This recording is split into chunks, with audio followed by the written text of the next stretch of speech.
Hola Aníbal, bienvenido. Hola, hola, ¿qué tal? ¿Cómo están? ¿Cómo están? ¿Qué tal? Espero no haber llegado muy tarde. Mi laptop se estaba prendiendo. Se demora un poco No, pero en prender la laptop. gracias, Así que, gracias Aníbal. Aníbal Estacio, el día de hoy vamos a hablar sobre el tema de la Junta Nacional de Justicia, pero antes quiero, amigos, eh, informarles que Aníbal tiene un PayPal para las personas que viven en el extranjero y quieren colaborar con Aníbal, pues apunten, ahí está su PayPal, Jefferson Estacio Panta, y ahí está muy bien escrito su PayPal de Aníbal Estacio. Jefferson es tu primer nombre, ¿no? es mi primer nombre, sí, en efecto, Jefferson es mi primer nombre. Casi no lo uso porque es un nombre que más lo usa mi familia, entonces decidí dejarlo como un nombre familiar. Y Aníbal es el nombre público, ¿no? Con el que todo el mundo me conoce.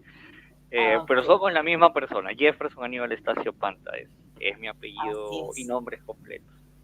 En Sí. fin, Bien. gracias Socorro por esa presentación del PayPal. La verdad no la esperaba. Muchas gracias por el apoyo y también gracias a todo el público que te está viendo el día de hoy.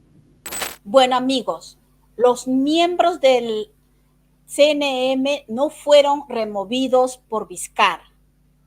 En el 2018, el Congreso de la República removió a los miembros del antiguo Consejo Nacional de la Magistratura tras la aprobación de una resolución legislativa que tuvo 118 votos a favor. Ustedes saben, en el Congreso del año 2018 tenía mayoría fujimorista. Tal decisión se ejecutó con base al artículo 157 de la Constitución Política, la cual indica que el Congreso tiene la potestad de remover a los miembros del CNM por causas graves. Porque recordemos que había el tema de los cuellos blancos, de las conversaciones privadas, de la repartición de cargos, de la negociación de sentencias que se hacían, y todos esos escándalos, lo que hacía imposible que el Congreso no destituyera a sus miembros. Y justamente ayer en la entrevista con Nicolás Lucar, o antes de ayer, Vizcarra le dice claramente a Nicolás Lucar: yo no solicité jamás que se creara una nueva entidad como la Junta Nacional de Justicia. Esa fue decisión del Congreso. Jamás. Él lo que sí pidió es que se reestructurara todo ¿cómo se llama? El CNM. Pero lo que sucedió fue de que el Congreso mismo decidió abrir una nueva entidad, la Junta Nacional de Justicia.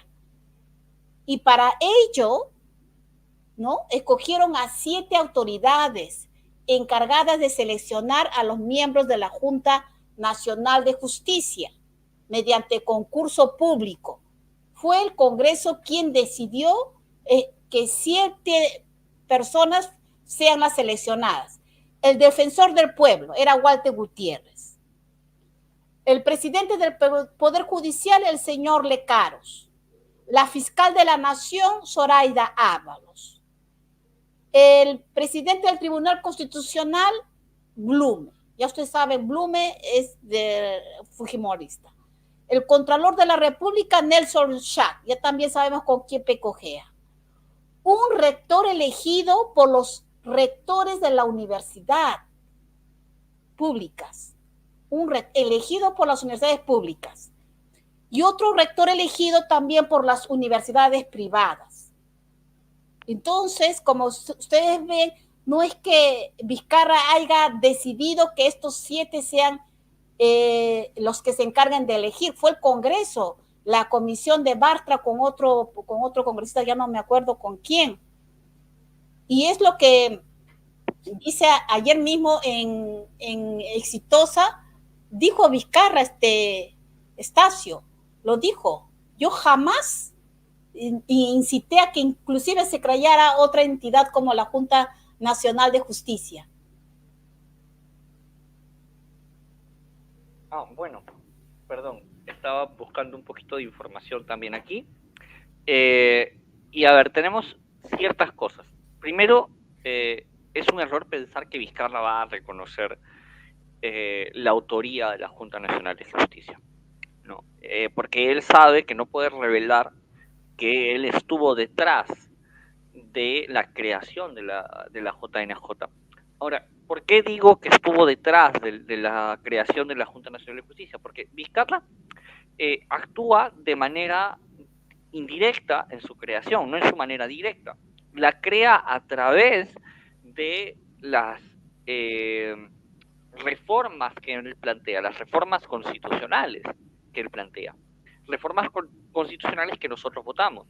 La reforma de justicia, él la presenta al Congreso de la República y además exige que se dé pidiendo una cuestión de confianza para esto. Es decir, poniendo al Congreso en jaque y diciéndole o la apruebas o no la apruebas. Si no la apruebas, te puedo disolver. Recordemos que en este proceso de Vizcarra ya habías habido estas cuestiones de confianza, que de hecho terminarán, la última termina, ¿no?, con Vizcarra disolviendo el Congreso de la República, como en efecto lo hizo. Entonces, las anteriores venían de lo mismo. Vizcarra, para presionar al Congreso y hacer que hagan su voluntad, siempre estaba diciéndoles que iba a ser cuestión de confianza, y hacían las cuestiones de confianza. Presentaban las cuestiones de confianza, haciendo que el Congreso retroceda en sus decisiones para no ser disuelto y termine aceptando la voluntad de Martín Vizcarra. No es que Vizcarra se sentara y dijera, bueno, tú, por señalamiento, sino que al haber sido él el que impulsa la reforma de justicia, es quien crea, en definitiva, quien crea la Junta Nacional de Justicia. Y la crea en base a sus intereses. No la crea porque esté en contra del Consejo Nacional de la Magistratura, que hay que recordar una cosa. El Consejo Nacional de la Magistratura, que era un ente asqueroso, horrible, ruin, tenía a un grupo de personas ahí. Las que más recordamos son precisamente este señor que tiene un audio donde negociaba la justicia para una menor que había sido ultrajada. Es un momento horrible en la historia reciente del Perú y todos lo hemos escuchado. Este señor también tiene lazos y nexos, se dice por ahí, ¿no?, con el fujimorismo, y que precisamente es él, junto con los Cuellos Blancos del Puerto, quien siempre han librado de todo mal al fujimorismo y también a otros partidos políticos como el aprismo, etc. Ahora, ¿qué buscaba el sector de Vizcarra con esta reforma de justicia del Consejo Nacional de la Magistratura? Buscaba sacar a los agentes del fujimorismo y del aprismo en el Poder Judicial. Y desde ahí poder hacer una reforma dentro del Poder Judicial. Ahora, nadie está diciendo que no, que se les debió haber dejado ahí. Ojo, esa es otra cosa muy diferente. Pero pensar que la Junta Nacional de Justicia es pura, inmaculada y santa y que no responde a un interés económico de clase y a un interés político particular, es pensar que viven separados del mundo. La señora Ledesma, que ahora sale, ¿no?, a decir el pueblo tiene derecho a la insurgencia, ¿en qué contexto lo dice? ¿Por qué lo dice ahora? ¿Por qué no lo dijo cuando votaron a Pedro Castillo, por ejemplo? Así es. O sea, justo ahorita. O sea, si no hubieran tocado la Junta Nacional de Justicia, ¿no habría ningún problema? ¿No habría dictadura? ¿No habría derecho a la insurgencia? Así es. ¿No habría... la señora Ledesma no tendría por qué salir? Exactamente. Así es.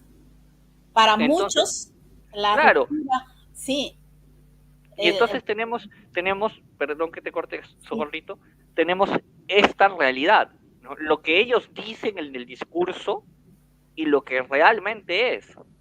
Lo que realmente es, Socorro, es precisamente a un grupo de magistrados que sí, que han ganado por concurso público, y esto de los concursos públicos en el Perú es bastante, bastante cuestionable, por decirlo menos, ¿no? Porque nosotros sabemos que de públicos y de concursos no tienen nada, ¿no? Ganan quienes están amarrados ahí con ciertas personas. Pero bueno, imaginémonos que es público, ¿ya? Supongamos que es aún así público. Aún así, ellos han decidido solamente hablar de dictadura, hablar de destrucción del Estado de Derecho, de rompimiento de los tres poderes del Estado, de rompimiento de balance, cuando los tocan a ellos. Pero con la caída de Pedro Castillo no importaba. Los 70 muertos no importan, ¿no? O más de 70 muertos no importan, ¿no? La persecución política que ha habido a diferentes líderes de izquierda no importa. La persecución política hecha a los dirigentes campesinos y a los dirigentes sociales no importa. Eso no es violación del Estado de Derecho. Violación del Estado de Derecho es que, curiosamente, toquen a la Junta Nacional de Justicia. ¿Por qué? ¿Por qué solamente cuando los tocan a ellos? ¿Y por qué justo ahora sí llaman a marchar? Pero antes eso no estaba bien. ¿Por qué la Junta Nacional de Justicia, que tiene además, ¿no? La capacidad de votar a la fiscal de la nación, no lo ha hecho? ¿Por qué no lo ha hecho hasta ahora? Si de verdad les preocupa la democracia y les preocupa, no, ¿por qué? Porque en realidad la pelea no es por esto, la pelea es una vez más por el control de la justicia. Recordemos que es justo cuando ya cae el Consejo Nacional de la Magistratura que se dan las detenciones a Keiko Fujimori, que comienzan a ir presos algunos de estos líderes políticos nefastos, como he dicho, pero del otro sector, ¿no? Del sector enemigo al que controla hoy la Junta Nacional de Justicia. Y en realidad estamos viendo, como yo, para simplificarlo muchísimo, la pelea en lo que podríamos hacer un símil entre dos grandes mafias. Pero no estamos viendo la pelea entre el pueblo y quienes ostentan el poder, sino entre dos grupos que ostentan el poder y que entre ellos están peleando por ver quién manda más, ¿no? Y la Junta Nacional de Justicia es precisamente ese punto que les falta a uno de ambos lados para contemplar todo el panorama, para poder controlar todo el tablero de ajedrez, ¿no? Por un lado, la señora Boluarte sirve más a un sector que el compañero Juan Pablo Barjón en este libro de acá, que se llama La lucha de clases en el Perú, ¿no? Lucha de clases en el Perú 2016-2021, Pugnas interburguesas a puerta del Bicentenario, que es un muy buen libro justo para analizar todo el tema de Vizcarra, la Junta Nacional de Justicia y todo lo demás. Juan Pablo lo desarrolla muy bien en este texto. Juan Pablo, ¿qué es? Barjón. Juan Pablo Barjón hace este texto muy bueno donde analiza esta lucha de clases, esta lucha entre dos sectores a los que nosotros los marxistas llamamos gran burguesía, ¿no? Y hay dos sectores de la gran burguesía. Por un lado, la gran burguesía financiera, ¿no? Que llamaríamos coloquialmente los viejos ricos, ¿no? Dionisio Romero, no sé, Pastor. pues, los Pastor, todos los que financiera porque tienen bancos, básicamente, ¿no? Porque su capital viene del poder bancario. Y la gran burguesía burocrática que viene del otro sector, que es el sector semi-informal o incluso a veces ilegal, ¿no? Como por ejemplo los Acuña, que nadie sabe de dónde sacaron plata para hacer universidades, pero Acuña tiene universidades. Algunos dicen que las sacó de ciertas actividades ilícitas, ¿no? Y otros, digamos, millonarios que tienen dinero de actividades o no legales, ilegales, o que rondan la ilegalidad como el contrabando y otro tipo Las de economías actividades. criminales. Exactamente, las economías criminales o marginales, también conocidas así.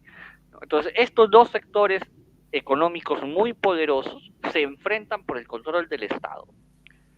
La gran burguesía burocrática, con el fujimorismo a la cabeza, controla el Congreso de la República, ¿no? La gran burguesía financiera con Dina Boluarte, que es apoyada por la Embajada de Estados Unidos, es controlada principalmente por la gran burguesía financiera, ¿no? Y el Poder Judicial queda vacante. Hasta ahora ha sido controlado por la gran burguesía financiera. O sea, la gran burguesía financiera controlaba 2 de los 3 poderes, la Junta Nacional de Justicia y al Ejecutivo. Ahora, el Congreso de la República, que es controlado por la gran burguesía burocrática, quiere tomar el Poder Judicial. Y ahora nos dicen, ambos sectores, no, uno dice no te metas, y el otro te dice, no, sí, métete y defiende a la Junta Nacional de Justicia. Pero la pregunta, y yo lo hice en ese debate y con esto cierro, no es, ¿de qué nos sirve defender a la Junta Nacional de Justicia? ¿Cuándo la Junta Nacional de Justicia se ha encargado verdaderamente de hacer justicia por el pueblo peruano? Y yo puse un caso de ese mismo momento, de la caída de Vizcarra. Mueren 2 compañeros, los compañeros Inti Bryan, ¿no? Lamentablemente, y hasta ahora no hay justicia para ellos. Y la Junta Nacional de Justicia, el Congreso archivó. Sí, el Congreso archivó, pero el caso ya estaba en Fiscalía. Ya había sido elevado a Fiscalía. La Fiscalía estaba investigando. El Poder Judicial no hizo absolutamente nada. Y quienes podían controlar eso era la Junta Nacional de Justicia. Y no ha hecho justicia. Ha hecho justicia por los muertos que han habido durante este último año. Tampoco. No ha hecho justicia nunca por el pueblo. ¿Por qué el pueblo tendría que salir a defender una Junta Nacional de Justicia que no responde a sus intereses? Que no responde realmente a lo que ellos quieren. Porque la señora Ledesma dice, salgan ustedes a marchar. ¿La señora Ledesma va a salir a marchar? ¿A la señora Ledesma le van a tirar perdigones? No. La señora Ledesma dice, yo cito el artículo tanto de la Constitución, salgan ustedes a marchar por mi trabajo. Señora Ledesma, si usted quiere que alguien salga a marchar por su trabajo, salga usted. Es su trabajo, no el nuestro. Es su cargo, no el nuestro. Porque usted no sirve a los intereses del pueblo. La señora Ledesma no se ha pronunciado absolutamente nada por los 70 muertos. No ha llamado a este país dictadura hasta el momento en el que han intentado tomar su puesto de trabajo. Si no lo tomaran, no hay ningún problema. Si ella siguiera en el poder, no hubiera ningún problema. Entonces no hay nada que defender. Es una junta nacida del vizcarrismo, ¿no? De este sector caviar de la política peruana, que intenta poner sus intereses de clase, sus intereses económicos, sus intereses políticos como los intereses del pueblo. Y ese es el gran error, que siempre hemos caído en este juego. Siempre terminamos defendiendo a estos sectores cuando en realidad el pueblo tiene que defender sus propios intereses, lo que le interesa realmente al pueblo, lo que le va a beneficiar realmente al pueblo, y eso no es otra cosa que la Asamblea Constituyente, que es la única forma de hacer verdadera justicia y verdadera transformación social en el Perú. A ver, tenemos un punto. Esta idea de pensar de que si se va a la Junta Nacional de Justicia va a empeorar todo. La pregunta es, ¿en base a qué tenemos este miedo? Porque hay miedos racionales y hay miedos subjetivos, irracionales. ¿Qué nos ha llevado a creer que va a empeorar todo? ¿No es ya bastante malo que hayan muerto 70 personas y que la Junta Nacional de Justicia no haya movido ni un solo dedo? ¿Cuál es la diferencia entonces, no? Porque si yo salgo, digamos, ¿no? Yo salgo a defender la Junta Nacional de Justicia porque yo creo que esta va mínimo a sacar a la fiscal de la nación del poder. Que tendría que haberlo hecho, porque es una señora que no tiene tesis, o sea, nada. Mínimo tendría que hacer eso. ¿Lo va a hacer? No. No lo va a hacer. O sea, la fiscal va a seguir ahí. La Junta Nacional de Justicia va a hacer presión en el Poder Judicial para que se investigue a las personas que mataron a nuestros hermanos y hermanas del sur. No. La Junta Nacional de Justicia va a buscar una forma de que la señora Boluarte y el señor Otárola sean enjuiciados y posteriormente llevados a prisión? No. La Junta Nacional de Justicia va a hacer presión por si quiere el caso de Pedro Castillo y su libertad, tampoco. Tampoco lo va a hacer.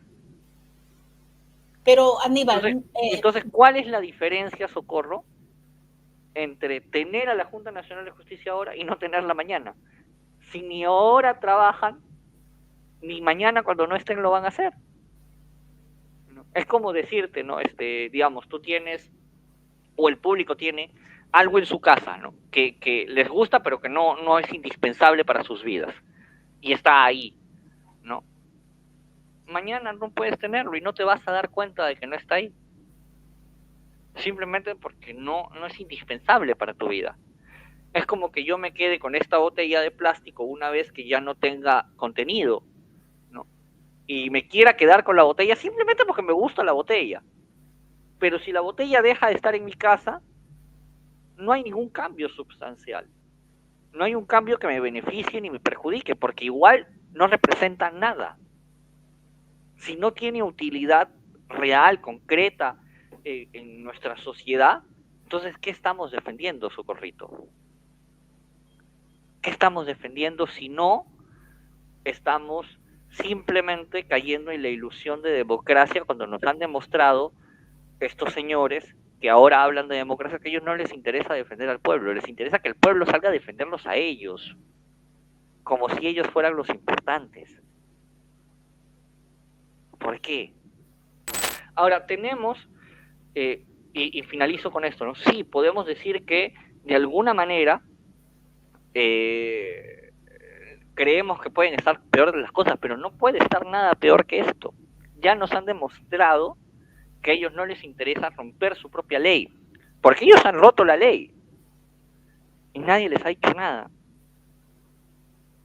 Han matado 70 personas y no ha pasado nada. Siguen ahí, incólumes, inamovibles. ¿Por qué defender a una junta que no nos defiende a nosotros? Yo defiendo solamente a los que me defienden. Solo el pueblo salva al pueblo, Socorrito.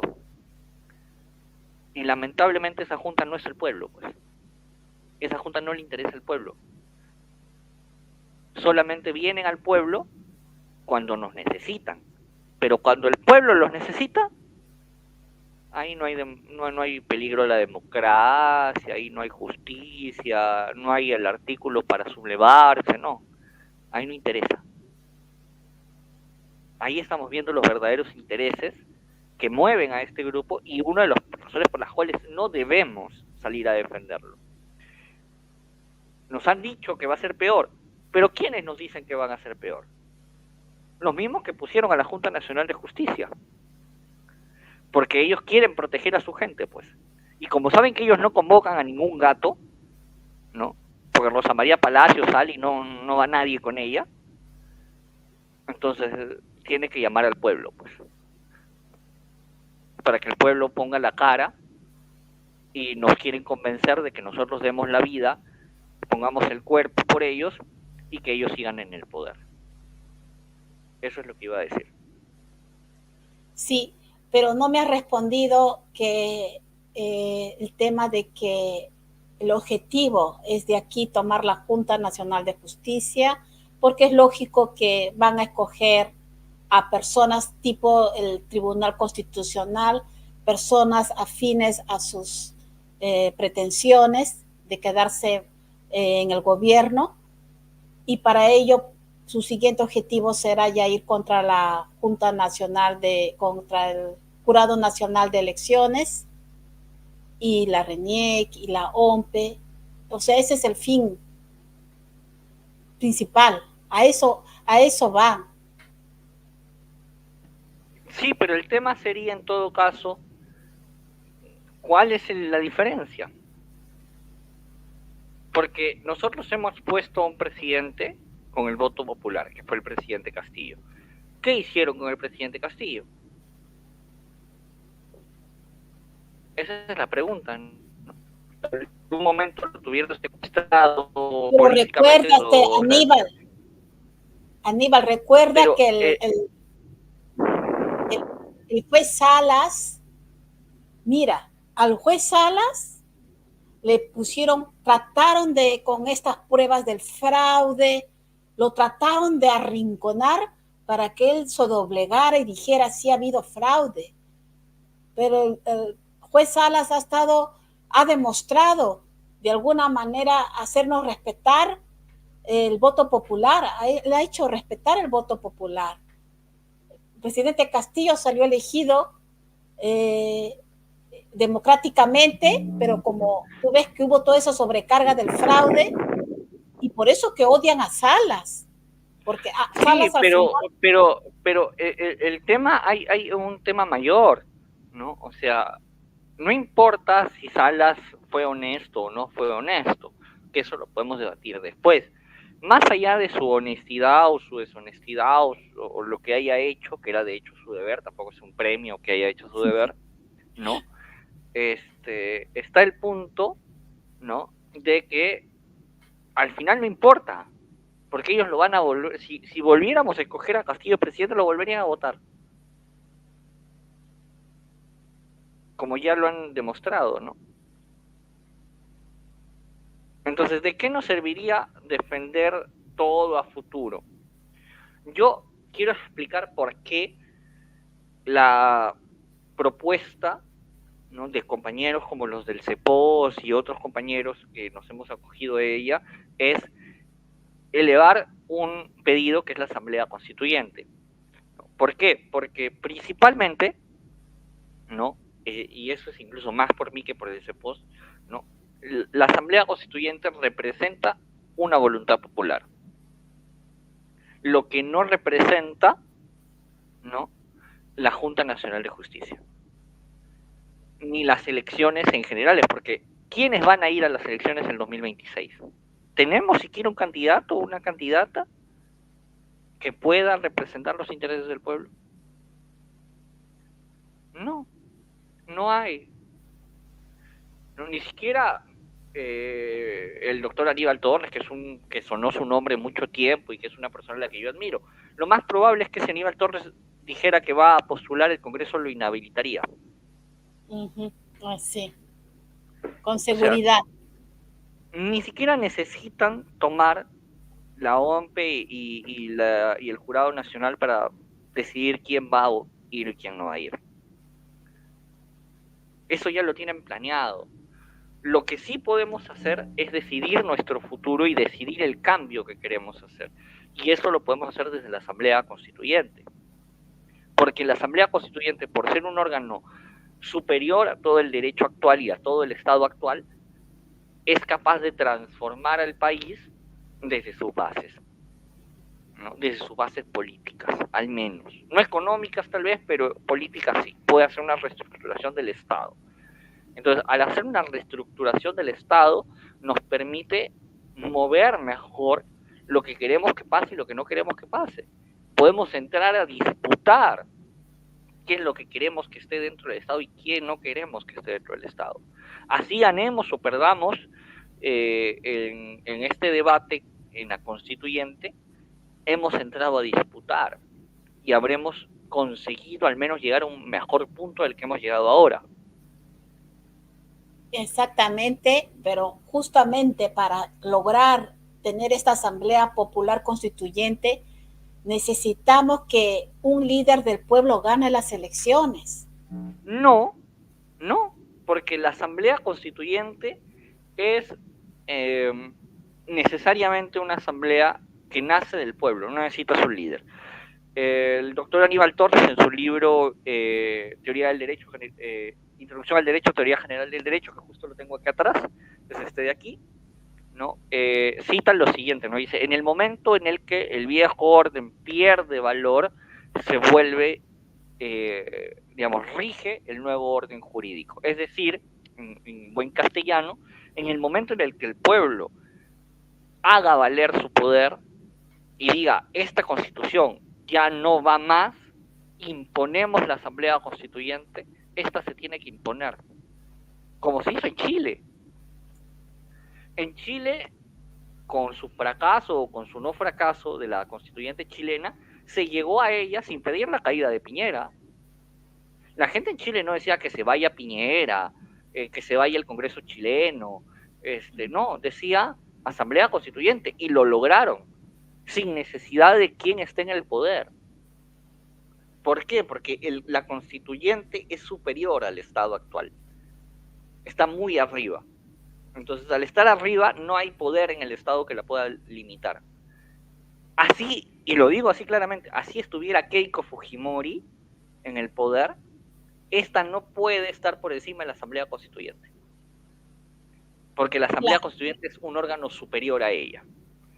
claro, o sea, Esté en el poder. buen ejemplo lo de Chile, tienes razón, Estacio, porque siempre he pensado de que la necesidad de que llegue un líder del pueblo al poder para que éste llame a hacer la Asamblea Constituyente, pero en el caso chileno realmente no fue así. Fue la fuerza del pueblo lo obligó al presidente en turno a llamar a esa Asamblea Constituyente. Tienes razón. Buen ejemplo, Estacio. ¿Qué? Entonces, Es que como marxista, al menos yo que me declaro marxista, tengo que ver la historia, los casos concretos de la realidad concreta, como decimos nosotros. Y el caso más cercano que tenemos hoy es Chile. sí. Es Chile. Y nos ha demostrado la historia reciente que se puede lograr sin necesidad de quien esté en el poder, ¿no? El poder emerge del pueblo, para empezar. Entonces el pueblo tiene que hacer valer su poder. Y eso es algo que tenemos que ir ya teniendo en cuenta, ir contemplando, ir desarrollando y no caer en estas falsas ilusiones, ¿no? Que a mí me gustaría, yo de verdad me gustaría, y lo he dicho creo varias veces en ese día en el debate también lo dije, me gustaría que las cosas fueran más simples, ¿no? Y que bastara con volver a poner a alguien en la presidencia.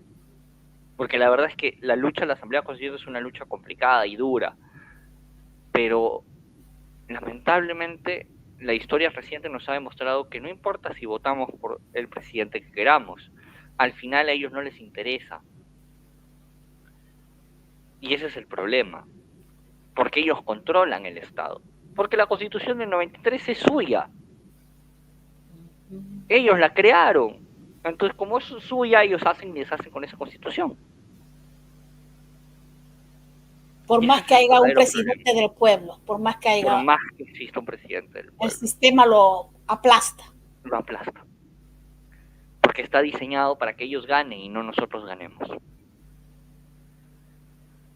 Es duro, es triste, a mí me duele muchísimo, pero yo sí veo una esperanza, que es la esperanza de que el pueblo eleve su conciencia política, eleve su conciencia de clase y luche por sus intereses y no por los intereses de nadie más. Que no venga una señora Ledesma ahora a decir, ahora sí es dictadura. Señora, vivimos en dictadura desde hace mucho tiempo, usted no se ha dado cuenta porque nunca le han tocado el trabajo, ¿no? Porque nunca le han tocado el dinero. Y eso es típico de los caviares, ¿no? Los caviares están felices de la vida mientras no les toques el puesto de trabajo y no les toques el dinero. Una vez que les tocas el dinero y les tocas el trabajo, y ahí sí es dictadura, ¿no? Y en ese sentido yo sí difiero de lo que decía mi buen amigo Kuntur en aquel debate, ¿no? Que él Así. decía, ¿Cuál es la posición de Kuntur, Aníbal? Cuéntanos. bueno, él quiere defender la Junta Nacional de Justicia y él dice, ¿no? Además, que si hay esperanza de llegar a elecciones, bueno, él tiene un partido, él está formando un partido, ¿no? Y él cree que esa es la forma, pero yo le he dicho que no, que está equivocado, que tiene muy buenas intenciones, pero que se equivoca. Así no funciona la política, lamentablemente. Lamentablemente así no funciona la política, ¿no? Y a diferencia de él que supo decir que él no estaba en contra del viejo orden, bueno, yo sí estoy en contra del viejo orden, ¿no? Entonces, yo sí me opongo a este orden, yo sí me opongo a todo este sistema. Y eso se tiene que cambiar desde la base. No puede cambiarse simplemente con llegar al poder, porque ya nos han demostrado que no funciona de esa manera. Lamentablemente no funciona así.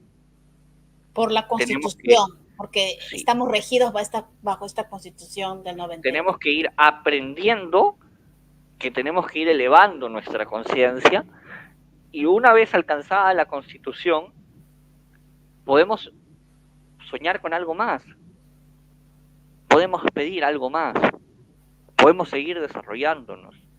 Porque si bien el discurso de Dina, ¿no? Y hay que ponerle mucha atención a lo que a veces habla esta señora, que a veces dice disparates, pero otras cosas tiene lapsos digamos, de sinceridad, ¿no? Y ella Sí. dice, en algunos discursos ha dicho, pídanme lo que quieran, pero no me pidan asamblea constituyente. Yo les doy carreteras, les doy pistas, les doy salud, les doy todo, pero no me pidan asamblea constituyente. ¿Por qué no quiere la señora Boluarte? Porque la sacan inmediatamente si se atreve. Y porque sabe que la asamblea constituyente es el verdadero peligro para sus jefes. Uh-huh. Claro, mientras ella esté ahí tranquilita, claro, siendo títere. Claro, entonces tenemos la realidad concreta, que es necesaria e íntegramente la asamblea constituyente como primer paso en la elevación de la conciencia del pueblo en sus luchas. Ese es el primer paso. Si no damos ese primer paso, estamos atascados todavía y nos falta seguir dando pasos, ¿no? Porque si no nos van a hacer lo mismo que pasó con Vizcarra, ¿no? Que nos llamaron a marchar por Vizcarra y muchos salieron a marchar por Vizcarra, y al final, ¿qué sucedió? Nada, al pueblo lo volvieron a dejar tirado, con sus 2 muertos, llorando sus 2 muertos y sin justicia. Porque ahorita la prensa va a salir a decir lo mismo, ¿eh? La prensa va a decir, la Junta Nacional de Justicia no la toque. ¿Por qué? Porque el poder, como tú dices, el poder, eran los dos poderes, ¿no? El poder económico es más fuerte que ese poder burocrático. Pesa más, me parece. La gran burguesía financiera tiene hoy un poco más de poder que la gran burguesía burocrática. Y es una pelea entre dos, ¿no? Entre dos sectores que al final lo que quieren es ganar entre ellos, ¿no? Y no al pueblo no les interesa, ¿no?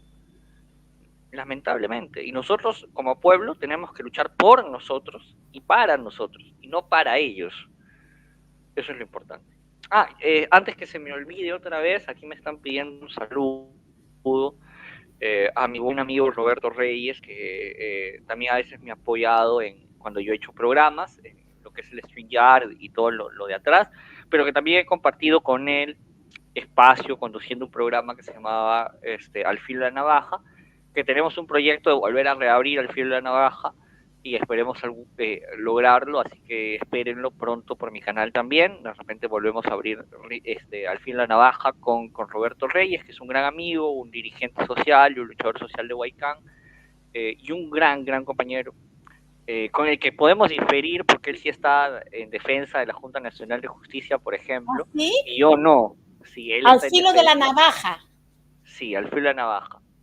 Y Reyes seguramente estaría defendiendo la Junta, pero yo no, y seguramente si estuviéramos en el programa tendríamos una discusión bastante larga también sobre ese tema. Sí, me gustaría, más bien me vas a pasar su contacto para invitarlo para tener también esa posición.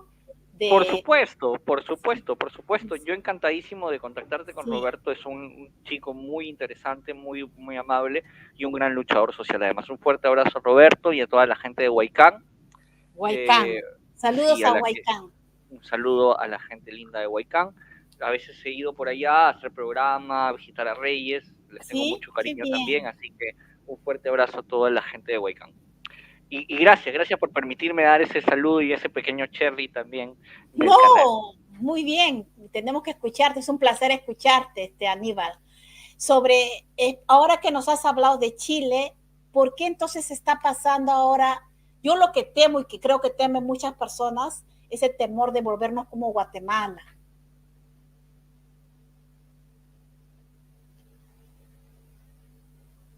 ¿En qué sentido? ¿En que seamos una dictadura?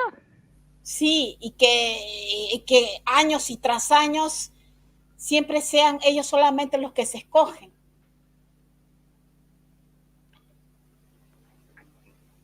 Aunque sí, ya ahora el pueblo está reaccionando, ¿no? El pueblo de El, Guatemala el, está reaccionando. el tema es también que siempre se han escogido ellos. Pero la Siempre diferencia se han con escogido Chile y ellos. Guatemala es abismal allí. Es abismal en el sentido en el que uno está más desarrollado que el otro, pero también tenemos problemas en Chile, ¿no? O sea, los chilenos, por ejemplo, digamos, Chile económicamente, entre comillas, está mejor que el Perú, pero cuando uno va a Chile se da cuenta que los estudiantes están endeudados hasta el cuello porque no existe educación pública, ¿no? Por ejemplo. Sí. Ah, ¿no Entonces, existe? no existe educación pública como tal, ¿no? Ah, no Siempre sabía. está, las universidades son básicamente particulares, el Estado te da un crédito universitario y tú tienes que irles pagando, Ok. ¿no? Una vez que terminas, ¿no? Y eso es una deuda inmensa.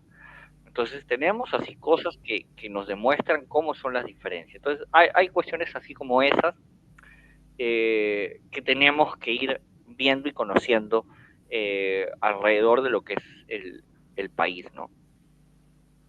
Claro, pero ¿y por qué Guatemala está tantos años así presa con su... Porque con- las condiciones materiales en Guatemala son distintas. Tendríamos que analizar quiénes controlan el poder político en Guatemala, cómo está distribuida su economía, a quién sirve el ejército guatemalteco, ¿no? Cuáles son las condiciones del pueblo guatemalteco también, ¿no? O sea, todo esto va a darnos una visión más clara, ¿no? Pues tendríamos que hacer un análisis más profundo de las, como decimos los marxistas, de la sociedad de clases guatemalteca para poder hacer una respuesta mucho más concreta a ese tema. Ok. Bueno, a mí me ha dejado pensando mucho cuando me has hablado este tema de Chile, ¿no? Que la Asamblea Constituyente se dio sin cambiar de presidente, solamente gracias a la fuerza del pueblo. Y eso que era un presidente Exacto. que no, Estaba en contra. que estaba en contra. Sí, claro. Y que los poderes económicos en Guatemala, perdón, en Chile han estado siempre en contra.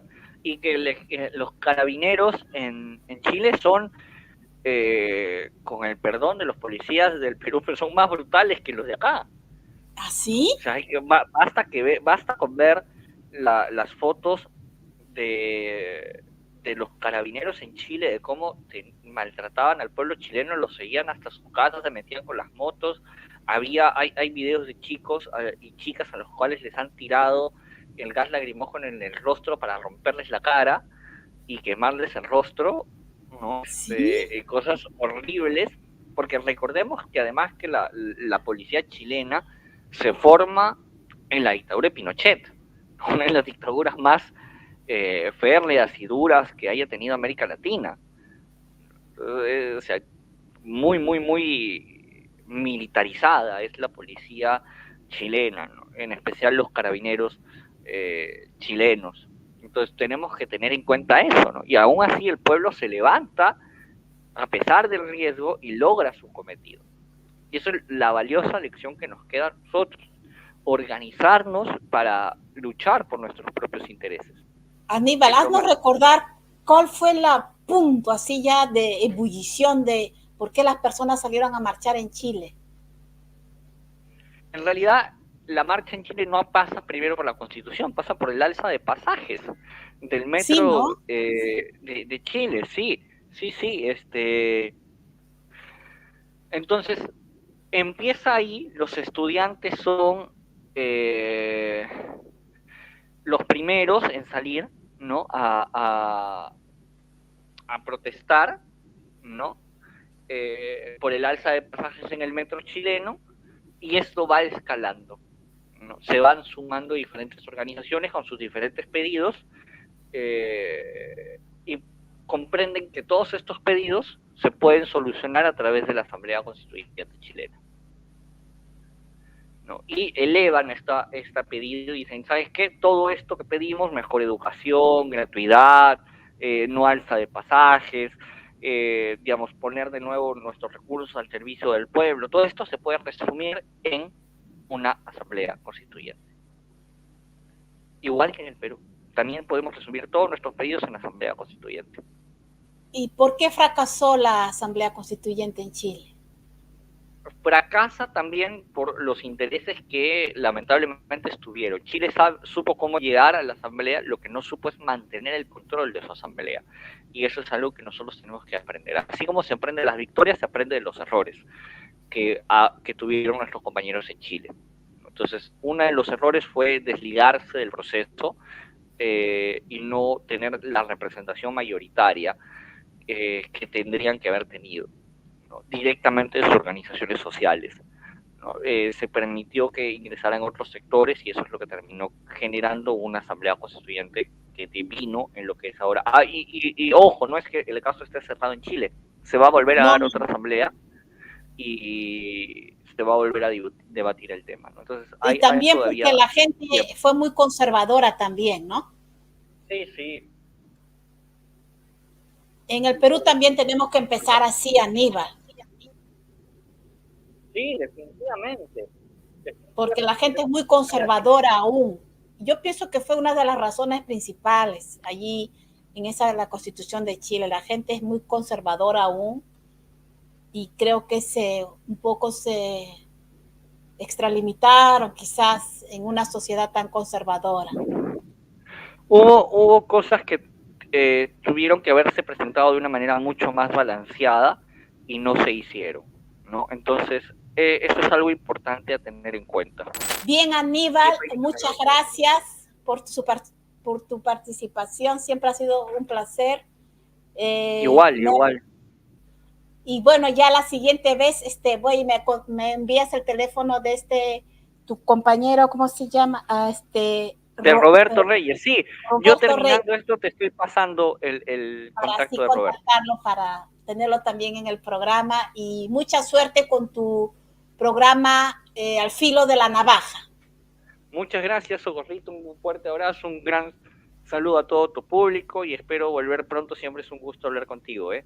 Un fuerte abrazo a la distancia y gracias por esta invitación, siempre ha sido, como he dicho, un buen gusto hablar contigo y esclarecer algunos temas. Y nada, gracias, espero verlos pronto. Gracias. Chao, cuídate, chao.